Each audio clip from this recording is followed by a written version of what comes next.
बस्तर तहसील स्थित मोइल की डोंगरी माइंस में ठेका मजदूरों ने अपनी मांगों को लेकर काम बंद आंदोलन शुरू कर दिया है। आंदोलन के पहले दिन करीब 250 से 300 मजदूरों ने भाग लिया। जानकारी के अनुसार डोंगरी माइंस केंद्र सरकार के अधीन संचालित है, जहां वर्ष 2012-13 से सैकड़ों ठेका मजदूर लगातार कार्यरत है। हर वर्ष ठेकेदार बदलते हैं, लेकिन मजदूर वही बने रहते हैं। मजदूरों का आरोप है कि नए ठेकेदार द्वारा पूर्व ठेकेदार की तुलना में कम वेतन देने का प्रयास किया जा रहा है। उन्हें नियमानुसार वेतन नहीं मिल रहा है और वेतन भुगतान भी समय पर नहीं किया जाता है। इतना ही नहीं, अपनी मांगों को लेकर आवाज उठाने पर मजदूरों को नौकरी से निकालने और उन पर केस दर्ज करने जैसी कार्रवाई भी की जाती है। इन्हीं समस्याओं के स्थायी समाधान की मांग को लेकर प्रहार ठेका मजदूर संघ के बैनर तले डोंगरी माइंस के मुख्य प्रवेश द्वार पर काम बंद आंदोलन शुरू किया गया है। मजदूरों ने चेतावनी दी है कि जब तक उनकी मांगे पूरी नहीं होती आंदोलन जारी रहेगा।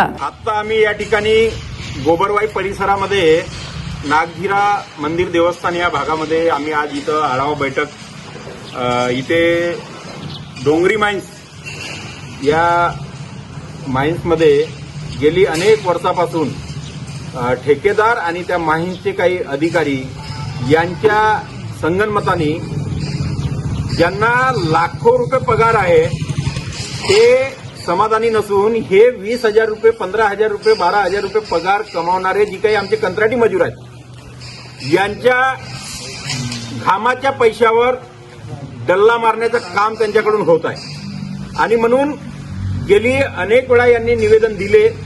ते निवेदन दिल्यानंतर त्यांना एक पत्र सुद्धा लिखित स्वरूपाचं देण्यात आलं, परंतु त्या पत्राला केराची टोपली समजून पुन्हा त्यांच्यावर शोषण करत आहेत। आणि म्हणून आज ही या ठिकाणी कंत्राटी मजुरांची बैठक या ठिकाणी घेण्यात आलेली आहे।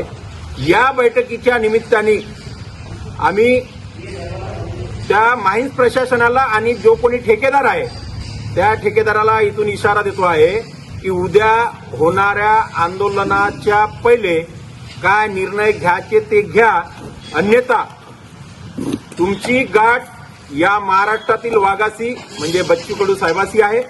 आमच्यावर होणारा अन्याय आम्ही हा सहन करणार नाही, त्याउलट तुम्हाला इथून पडते भुई केल्याशिवाय राहणार नाही।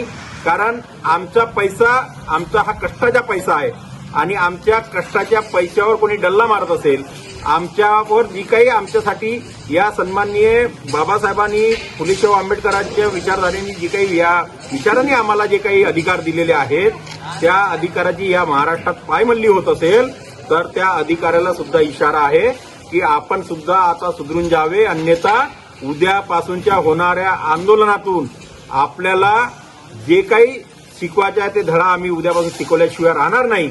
म्हणून आज आपणास इशारा देतो की आपण योग्य तो निर्णय घ्यावा आणि आमच्या ह्या सर्व कंत्राटी कामगाराला न्याय द्यावा, अन्यथा तुमची गाठ बच्चू कडू साहेबासोबत आहे। प्रहार जनशक्तीच्या